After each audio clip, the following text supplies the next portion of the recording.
말씀을 나누기 전 저를 처음 보는 교우분들이 계실 것 같아 잠시 저에 대한 소개를 하고자 합니다. 저는 2023년 1월부터 경동교회 중고등부 신우들과 그리고 선생님들과 함께 신앙의 이야기를 써 내려가게 된 홍임수 목사라고 합니다. 경동교회로 부임이 결정된 후에 작년 10월 정도에는 2023년을 준비하기 위한 교역자 모임이 있었습니다.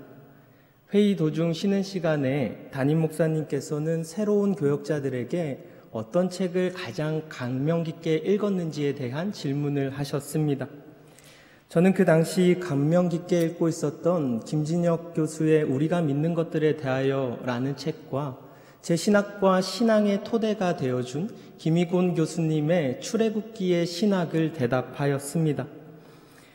그리고 저는 그때에 담임 목사님의 가장 인자한 미소를 보게 되었습니다. 담임 목사님께서는 인자한 미소를 지으시며 이제 창세기 강해가 곧 끝나고 출애굽기 강해가 시작되니 출애굽기 강해를 준비해보자 라고 말씀해 주셨습니다. 그리고 바로 오늘이 그날입니다. 목회자에게 경동의 설교단에 설 수 있다는 건 큰 의미이기도 하고 또 영광이기도 합니다. 이 자리를 빌려 저에게 이런 기회를 주신 담임 목사님과 교우 여러분들에게 깊은 감사의 마음을 전하고 싶습니다. 오늘 우리가 마주하고 있는 이 본문은 홍해의 기적으로 널리 알려져 있는 출애굽기 14장의 본문입니다. 이 이야기는 기독교 신앙을 가지지 않는 이들도 한 번쯤 듣게 되는 그러한 널리 유명한 이야기이기도 합니다. 이야기가 지니고 있는 극적인 전개와 또한 바다가 갈라지는 이 진기한 현상은 믿지 않는 사람들로 하여금 충분히 매력을 이끌 수 있는 이야기이기 때문입니다. 그러나 이러한 믿기 힘든 진기한 현상은 이 본문을 해석하는데 두 가지 극적인 상반된 해석적 입장을 갖게 하기도 했습니다. 하나의 입장은 이 출애굽기 14장에 나타나고 있는 현상을 문자 그대로 받아들이자라는 주장입니다. 이는 흔히 근본주의자로 일컬어지는 이들의 주장입니다.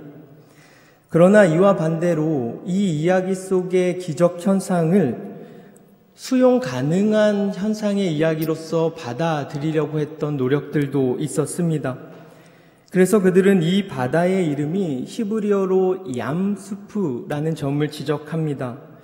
히브리어로 얌이라는 것은 바다이고 수프라는 것은 갈대를 의미합니다. 그러니 이들은 이 지명의 이름이 갈대바다라는 점을 지적하면서 이 출애굽 공동체가 건너고 있는 것은 진짜 바다가 아니라 갈대 숲일 수도 있다라고 이렇게 주장한 것입니다. 그들은 출애굽 사건의 기적적인 현상을 제거하여서 오늘 우리의 현실에서도 일어날 수 있는 수용 가능한 일로 해석하고자 했던 것입니다. 그런데 저는 이 두 주장 모두 이 본문을 접근하는 좋은 태도는 아니라고 생각합니다. 이 두 해석 모두 역사적 진위에 그 눈이 가려진 채 오늘 이 본문이 정작 우리에게 하고자 하는 그 의미를 잊어버릴 수 있게 하기 때문입니다. 또한 이러한 성서적 해석은 하나님의 구원 역사를 단 3000년 전에 유일해적인 사건으로 만들어 버려서 오늘 우리와는 전혀 동떨어진 이야기로 만들 위험이 있기도 합니다. 그래서 저는 오늘 이 본문을 홍해 앞에 놓여져 있는 오늘 우리의 이야기로 여러분들과 해석하며 함께 살펴보고자 합니다. 그리고 저는 이러한 해석의 가능성이 출애굽기 14장 2절 말씀에 나타나 있다라고 생각합니다. 출애굽기 14장 2절을 보면 하나님께서는 모세에게 이스라엘 백성이 오던 길로 되돌아가도록 하라고 말씀하십니다. 이는 탈출민들에게 쉽게 납득할 만한 일은 아니었습니다. 한시라도 더 멀리 달아나야 할 이들에게 오던 길로 되돌아온다는 것은 스스로를 위험에 빠뜨리는, 노출시키는 일이었기 때문입니다. 그러나 하나님은 그들을 구태여 돌이켜 세우시면서 그들이 있어야 할 장소를 이렇게 말씀해 주십니다. 믹돌과 바다 사이의 비아히롯 앞 곧 바알스본 맞은쪽 바닷가에 진을 치라는 것입니다. 한 구절에 이렇게 많은 지명이 섞여서 나오는 건 극히 드문 일이라고 합니다. 또한 우리는 지금 여기에서 언급되고 있는 지명들의 지리적 위치를 명확히 알 수도 없습니다. 이 지명이 너무나 오래되어서 기록이나 문헌들을 찾아볼 수 없기 때문입니다. 그런데 사실 이 본문을 해석하는 데는 이 지명이 가리키는 지리적 위치는 그렇게 중요하지 않을 수도 있습니다. 왜냐하면 이 지명이 말하고자 하는 건 이 사람들이 놓여져 있는 지리적인 위치가 아니라 그들의 삶의 실존적 위치에 대한 말씀이기 때문입니다. 먼저 믹돌이라는 것은 높이 쌓은 탑을 의미합니다. 이 단어는 창세기 11장에도 등장하는 단어입니다. 창세기 11장을 보면 사람들은 도시를 세우고 그 가운데 높은 탑을 쌓자라고 말합니다. 바로 이때의 높은 탑이 오늘 본문의 믹돌인 것입니다. 고고학에 따르면 이렇게 높이 쌓인 믹돌은 주로 군사들이 주변국을 정찰하기 위해 사용했다고 합니다. 또한 그들은 자신들의 노예를 감시하거나 통제하기 위해서 이 믹돌 위에 올라가서 그들을 통제하기도 했습니다. 그러니 시브리 노예 앞에 놓인 지금의 믹돌은 그들을 압제하며 그들을 억압하였던 이집트를 표상하는 상징으로서 여기에 세워져 있는 것입니다. 여전히 이스라엘은 이집트의 억압과 압제로부터 자유로울 수 없었다. 이것이 믹돌이 말해주는 그들의 실존적 위치입니다. 또한 성서는 이스라엘의 위치가 비하히롯이었다라고 우리에게 말해줍니다. 학자들은 비하히롯의 의미를 정확히 알 수는 없다라고 말합니다. 왜냐하면 고고학적 자료나 다른 문헌에서도 이 동일한 이름이 등장하지 않고 또 비슷한 언어도 찾아볼 수 없기 때문입니다. 그러나 중세 유대교 석학이었던 라씨는 이 단어의 해석의 단초를 우리에게 제공해 줍니다. 그는 하헤롯이 자유를 뜻하는 헤롯과 정관사 하의 결합어라고 우리에게 말해 줍니다. 그리고 이를 우리가 직역하면 이 단어는 바로 그 자유라는 뜻이 됩니다. 그러니 바다 사이의 비하히롯 앞이라는 이 이스라엘의 위치는 이들이 제국과 바다 사이에 지금 갇혀있는 존재임을 말하면서 동시에 그러나 그들이 자유로 가는 그 땅 위에 놓여져 있는 실존적 현실에 놓여져 있음을 우리에게 말해주고 있는 것입니다.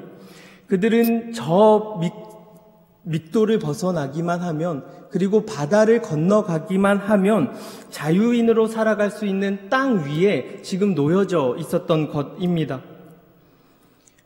그러나 자유인으로 간다는 건 그렇게 쉬운 일은 아닌 것 같습니다. 그래서 성서는 여기에서 그치지 않고 그들의 위치를 또 다른 지명을 통해서 우리에게 설명해 주고 있습니다.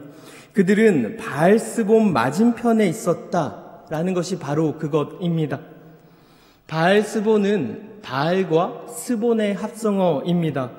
우리가 잘 아는 것처럼 이 바알이라는 것은 가나안의 풍요와 다산을 관장했던 농경신을 의미합니다.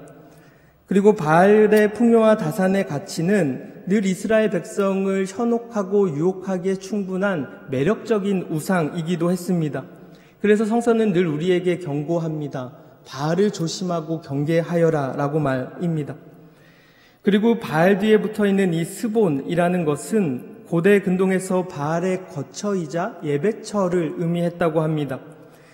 그러니 바알스본이라는 것은 바알의 본거지를 의미하며 바알의 지배력 아래에 놓여져 있는 모든 문화를 우리에게 말해줍니다.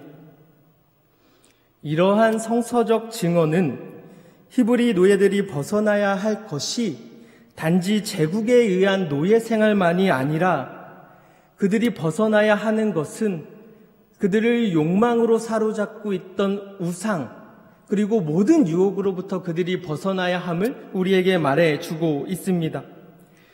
그렇기에 어쩌면 지금 히브리인들이 놓여져 있는 이 실존적 위치는 바로 오늘 우리의 실존적 위치인지도 모르겠습니다. 우리도 여전히 밑돌로 표상할 수 있는 수직적 지배 구조 아래 놓여 살고 있으며, 또한 여전히 우리는 바알스본으로 상징되는 성공과 풍요의 유혹 속에서 그렇게 헤매이며 살아가고 있기 때문입니다. 그리고 바로는 그들의 불안정한 상태를 놓치지 않았습니다. 그는 스스로 도간에 든 쥐가 되어버린 이스라엘을 보면서 그들을 놓아준 일을 후회했습니다. 그리고 바로는 그들을 뒤쫓기로 결심했는데요. 그래서 7장을 보면 이스라엘을 쫓기 위해 바로가 편성한 군대에 대한 설명이 나타나고 있음을 볼 수 있습니다. 바로는 특수병거 600대로 편성된 정예부대와 장교들이 지휘하는 이집트 병거 부대를 모두 이끌고 이스라엘을 뒤쫓게 됩니다. 여러분, 고작 노예들이었습니다. 고작 노예들을 쫓는데 이러한 많은 군사적 동원은 필요가 없었을 것입니다. 그러나 바로는 자신의 힘을 과시하기 위해서 자신의 모든 군사력을 동원해 이 히브리 노예들을 뒤쫓습니다. 그래서 출애굽 14장과 15장을 보면 바로의 군대의 위력을 나타내는 모든 병가라는 단어가 14회나 사용이 되고 모든 기병이라는 이 단어가 12회나 사용된다고 합니다. 이는 우리로 하여금 아무런 방어 수단이 없이 이집트를 떠난 이스라엘 백성과 이집트가 갖고 있던 그 막강한 군사력을 비교해 주게 합니다. 이스라엘은 아무런 힘도 없었지만 그들은 막강한 힘으로 이스라엘을 뒤쫓고 있었다. 이것이 바로 성서의 증언입니다. 그리고 출애굽 저자는 9절을 통해서 바로의 군대가 어느새 이스라엘 백성의 진에 다다랐다고 말하며 두 진영 사이의 간격이 아주 좁혀지고 있음을 우리에게 말해 줍니다. 그리고 저자는 10절에 이르러서는 이 상황을 단 한마디로 요약해 정리해 버립니다. 바로가 다가오고 있었다 라는 이 단 한마디입니다. 이스라엘 백성에게 바로라는 이 이름은 두려움 그 자체였습니다. 그들은 바로라는 이 이름 아래에서 오랜 세월을 매맞고 시달리며 살아야 했기 때문입니다. 김승섭 교수는 아픔이 길이 되려면 이라는 책에서 사회적 폭력으로 인해 상처를 받은 사람들은 자신들의 경험을 쉽게 말할 수는 없지만 그 상처는 몸에 고스란히 기록된다고 말합니다. 그리고 그는 이어서 이렇게 말을 해줍니다.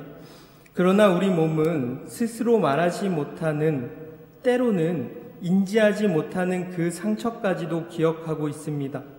몸은 정직하기 때문입니다. 물고기 비늘에 바다가 스미는 것처럼 인간의 몸에는 자신이 살아가는 사회의 시간이 새겨집니다. 제국의 그 폭력과 억압은 이스라엘의 백성의 몸에 깊게 새겨져 있었습니다. 그래서 그들은 바로의 군대를 보자마자 큰 두려움과 절망에 빠지게 됩니다. 사실 바로가 쫓아오는 것을 알기 전까지의 이스라엘의 백성은 아주 당당하게 그 길을 걸어 나섰습니다. 그래서 8절을 보면 성서의 저자는 이스라엘이 당당하게 나가다라는 말을 통하여서 그들이 아주 자신감 있는 모습으로 자유를 향한 길을 걷고 있음을 우리에게 말해주고 있습니다. 그리고 이 8절에 당당하게 나가다는 히브리어 언어로 베아드 라마입니다. 이는 손을 높이 번쩍 들다라는 단어입니다. 그러니 이스라엘은 지금 마치 승리를 예감하듯이, 그리고 그 승리의 기분에 취한 채 이집트를 탈출한 그 기쁨을 당당한 행진으로서 나타내고 있는 것입니다. 그러나 바로의 압도적인 군대는 그들의 이러한 당당함을 한순간에 무너뜨렸습니다. 그들은 크게 두려워하였고 이 두려움은 모세를 향한 원망으로 변하기도 했습니다. 그래서 12절을 보면 이스라엘 사람들은 모세로 하여금 광야에 나가서 죽는 것보다 이집트 사람을 섬기는 것이 더 나으니 우리가 이집트 사람을 섬기게 그대로 내버려 두라고 하지 않았습니까? 라고 말합니다. 막강한 군사력 앞에 그들이 꿈꾸며 걷던 그 자유를 향한 희망은 너무도 쉽게 사그러져 버리고 만 것입니다. 그런데 우리라고 다를 수 있었겠습니까? 그들의 앞에는 건널 수 없는 바다가 놓여져 있었고 뒤로는 대적할 수조차 없는 막강한 군대가 뒤쫓고 있었습니다. 앞으로 가면 바다에 빠져 죽고 뒤로 가면 칼과 창에 찔려 죽게 되는 그러한 상황이었습니다. 진퇴양난의 상황입니다. 그러니 우리는 단지 그들의 이러한 모습을 보며 믿음 없음이라는 말로 이들의 자세를 쉽게 판결해서는 안 됩니다. 그들이 느꼈을 이 두려움과 좌절감은, 그리고 죽음에 대한 공포는 어쩌면 인간이기에 느껴야만 하는 자연스러운 감정이었는지도 모르겠습니다. 그러나 성서는 이 백성과는 아주 대조되는 한 인물을 우리에게 보여줍니다. 바로 지도자인 모세입니다. 모세는 자신을 향해 원망을 쏟아내던 백성들을 향해 아주 의연하게 이렇게만 합니다. 두려워하지 마십시오. 당신들은 가만히 서서 주님께서 오늘 당신들을 어떻게 구원하시는지 지켜보기만 하십시오. 모세는 혼란에 빠진 백성들에게 두려워하지 말고 가만히 서서 하나님의 구원을 지켜보라고 말합니다. 그런데 수동적 행위로 보여지는 이 동사들은 그렇게 수동적이거나 소극적인 의미를 나타내는 단어들이 아닙니다. 특히 가만히 서서라고 해석된 단어는 히브리어로 야다부입니다.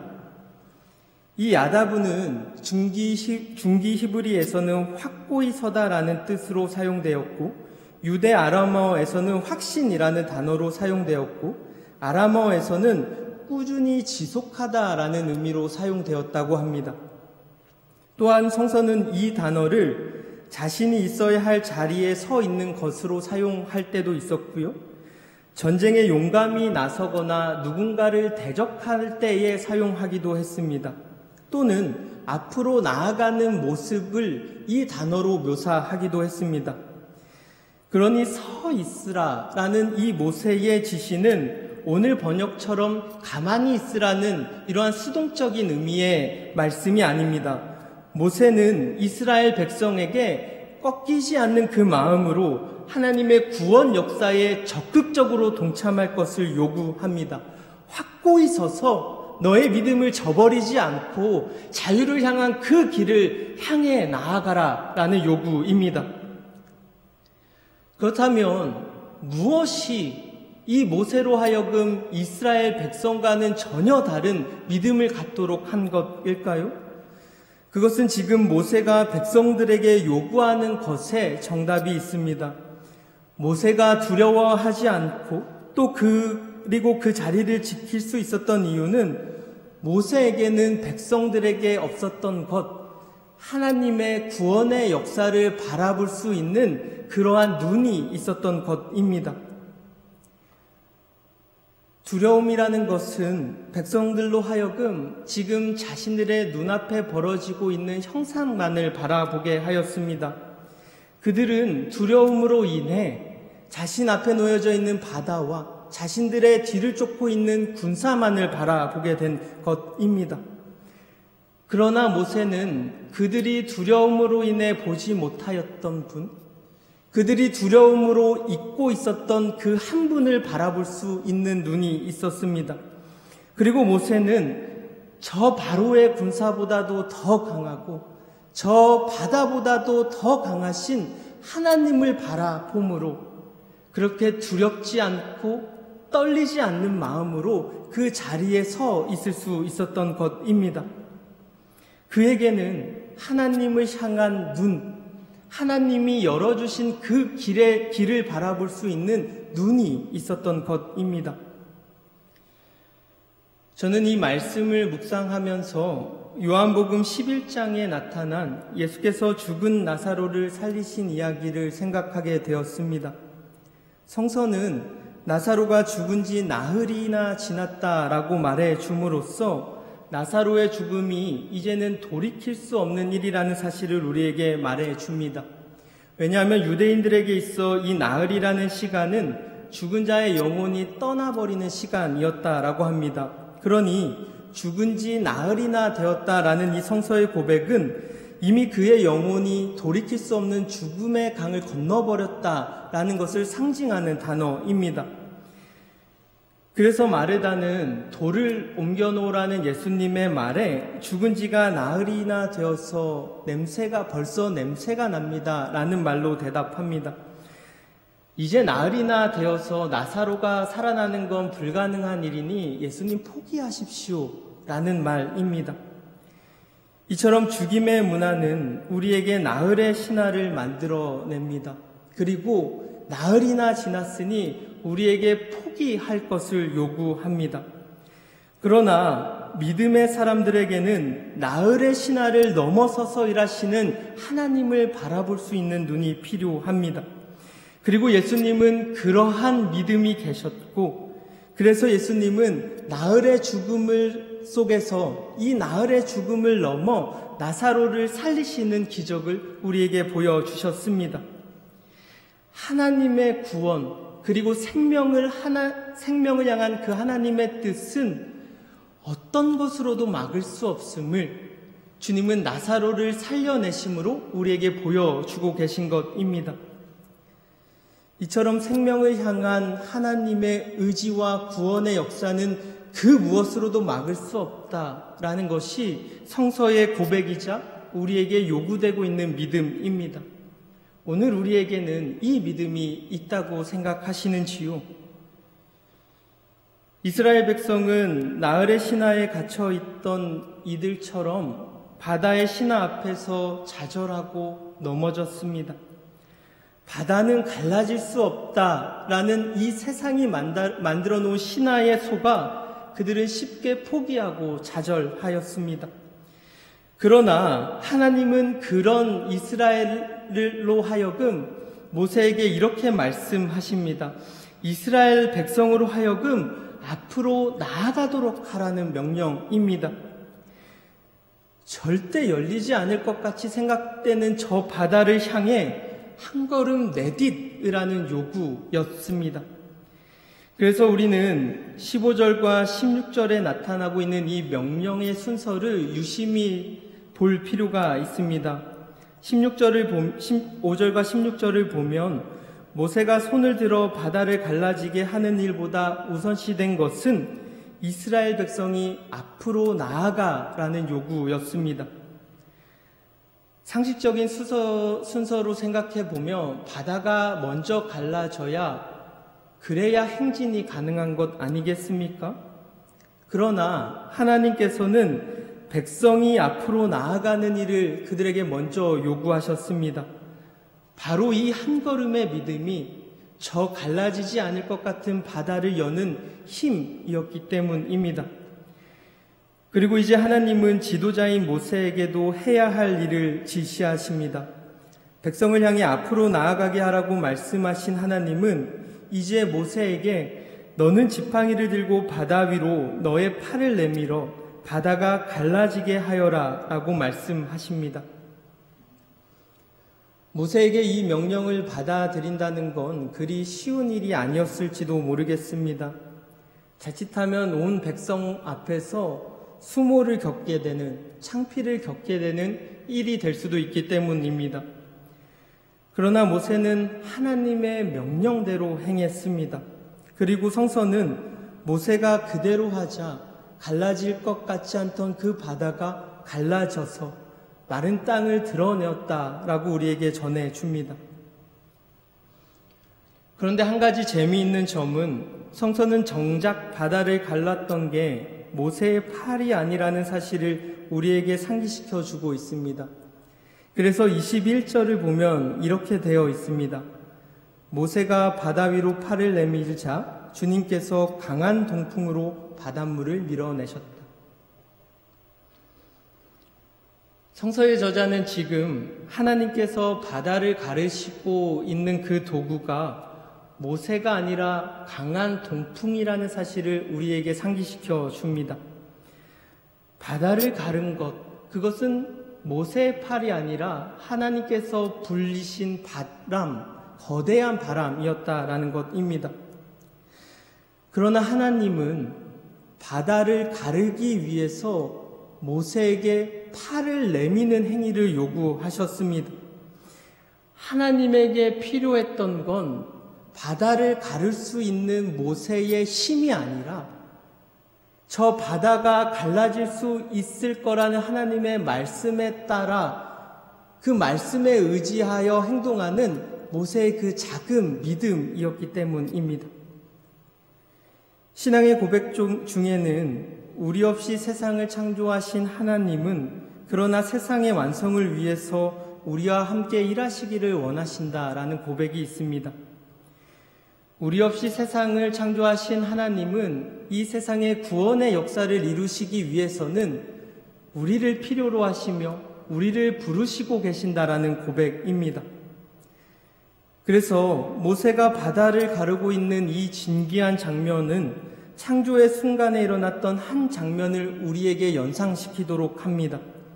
하나님은 창조의 순간 물과 묻을 분리하셔서 그 위에 생명을 살도록 하셨습니다.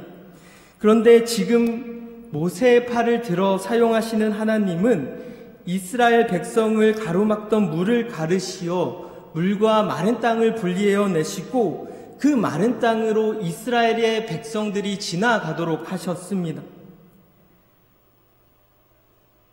창조의 순간에 홀로 하신 그 일은 지금 구원의 역사를 이루시는 이 순간에는 하나님께서는 모세의 팔을 들어 모세와 함께 구원의 역사를 이루신다는 성서의 증언이기도 합니다. 이처럼 하나님께서는 여전히 우리 앞에 막힌 바다를 열기 위해서 그리고 그 땅에서 생명의 역사를 피워내기 위해서 우리를 부르시고 계십니다. 오늘 우리가 이 부르심에 응답하며 나가는 사람들이 되었으면 좋겠습니다. 우리에게 필요한 건 능력이 아닙니다. 하나님의 말씀에 순종하며 우리의 작은 행위를 하는 그 믿음이 우리에게는 필요하기 때문입니다. 그런데 저는 마지막으로 이 본문에서 한 가지 기억해야 할 사실을 함께 나누고자 합니다. 그것은 김희군 선생님께서 말씀한 것처럼 14장에 하나님께서는 사람의 군사력과 무기가 아니라 오직 자연 현상을 통해서만 이집트와 싸우고 계신다라는 점입니다. 그의 말처럼 14장에 나타나는 이집트의 전투를 보면 하나님은 오직 자연 현상의 기적으로만 이집트와 맞서고 계십니다. 20절을 보면 이집트와 이스라엘의 진을 가로막아 주고 있는 건 구름입니다. 구름은 이집트 백성은 어둡게 하고 이스라엘 사람은 환히 비추게 하여서 이 둘이 더 이상 가깝게 되는 것을 막아 주었다라고 성서는 증언하고 있습니다. 또한 21절과 22절을 보면 갈라진 바닷물이 이스라엘의 좌우를 가로막는 벽이 되어 주었다라고 말하고 있습니다. 이는 고대 전쟁에서 고전적인 전술인 측면 공략을 방어하는 모습을 우리에게 연상하게 합니다. 이스라엘 양옆에 세워져 있는 이 거대한 물벽이 이집트 군대도 감히 접근하지 못할 방어막이 되어 주어 이스라엘과 함께 싸워 주었다라는 것이 성서의 증언인 것입니다. 또한 하나님은 이 전쟁의 끝도 오로지 바닷물로만 싸우고 계십니다. 이스라엘을 보호해 준 그 물벽은 다시금 이집트인들을 덮게 되었고 그래서 이집트인들은 바다에서 최후를 맞이해야만 했습니다. 이처럼 14장에 나타나 있는 성서의 증언은 하나님께서 이집트의 거대한 군사에 맞서 오직 자연의 기적으로만 그들과 맞서셨다는 것을 우리에게 말해줍니다. 그렇기에 이 전투는 인간의 어떤 군사적인 노력이나 행위를 배제하고 있음을 우리는 발견해야 합니다. 이집트 군사에 맞서는 데는 인간의 어떤 노력이나 전투에 대한 참여도 요구되지 않았습니다. 다만 그들은 손을 높이 들어 올리면 됐고 저 바다를 향해 한 걸음을 내딛었으면 됐을 뿐입니다. 그렇기에 지금 이 하나님의 전투는 인간의 입장에서 보면 도리어 철저히 평화적인 선택이 됩니다. 전쟁은 하나님이 하시니 인간은 군사무기와 폭력을 사용할 일이 없어지기 때문입니다. 누군가는 구약에 나타나는 이러한 하나님의 폭력성을 바라보며 어떻게 이러한 하나님을 믿을 수 있냐라고 우리에게 질문하기도 합니다. 그러나 지금 여기에서 나타나고 있는 하나님의 강한 힘은 도리어 인간에게는 그 어떤 폭력적 수단과 방법을 포기하도록 요구하는 평화적 힘으로 나타나고 있음을 우리는 반드시 기억해야 합니다. 그리고 이 사실은 억압자들로 하여금 자신의 모든 폭력적 수단을 버리게 하는 하나의 메시지가 되어줄 것입니다. 하나님의 구원 앞에서는 이집트가 자랑하고 있는 강한 군사나 또한 모든 무기도 한순간에 무용지물이 되어버렸기 때문입니다. 또한 이러한 하나님의 역사는 약자들로 하여금 끝까지 비폭력적인 방법과 평화의 길을 모색하도록 합니다. 그들은 전쟁은 사람의 것이 아니라 사람이 행하는 것이 아니라 하나님이 이루시는 일임을 알고 있기 때문입니다. 말씀을 맺고자 합니다. 오늘 이 시대를 살아가는 우리는 여전히 믹돌과 바다 사이의 비아히롯 앞, 곧 바알스봄 맞은쪽 바닷가에 놓여 있는지도 모르겠습니다. 오늘 우리 주변에는 여전히 인간을 비인간화하는 거대한 믹돌이 도시 곳곳에 세워져 있으며 또한 사람들을 절망과 좌절에 빠뜨리는 거대한 바다가 우리 앞에 놓여져 있기 때문입니다. 그래서 이 땅의 청소년과 청년들은 꿈을 꾸기보다는 포기하는 법, 희망을 놓아버리는 법을 먼저 배우게 되는 시대이기도 합니다. 또한 바알보다 더 커져버린 이 만몬이라는 우상은 이 시대를 장악하고 또한 자본과 풍요라는 이 거대한 우상은 사람들을 물질의 노예로 만들어 그렇게 사람들이 물질의 노예로서 자유를 잃어버린 삶을 살아가도록 우리에게 강요하고 있습니다. 그러나 하나님께서는 그런 우리로 하여금 지금 자유의 땅인 비아히롯으로 부르셨습니다. 자유와 평화를 향해 걸어가기 위한 바로 그 땅 위로 우리를 부르시고 세우고 계신 것입니다. 이제 우리에게 필요한 건 자유를 향해 걸어가는 우리의 한 걸음의 믿음입니다. 저는 우리 경동교회가 이 세상의 거대한 억압 속에서 자유와 평화의 한 걸음을 내딛는 공동체가 되어갔으면 좋겠습니다. 우리에게 이 믿음이 있다면 바다의 신화는 갈라질 것이며 또다시 홍해의 기적이 바로 앞에, 우리 앞에 놓여지게 될 것입니다. 주신 말씀 마음에 새기며 침묵으로 기도하겠습니다.